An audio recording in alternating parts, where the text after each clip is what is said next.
मनाचे श्लोक व अर्थ 89. जनी भोजनी नाम वाचे वदावे, अति आदरे गद्य घोषे म्हणावे.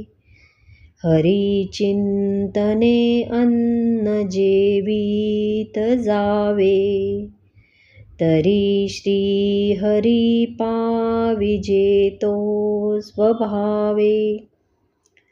समाजात वावरत असताना व भोजन करताना मुखाने रामनाम घ्यावे. ते आदरपूर्वक स्पष्ट व मोठ्याने म्हणावे. भगवंताचे चिंतन करीत अन्न सेवन करीत जावे. असे केल्यामुळे सहजपणे भगवंताची प्राप्ती होते. जय जय रघुवीर समर्थ.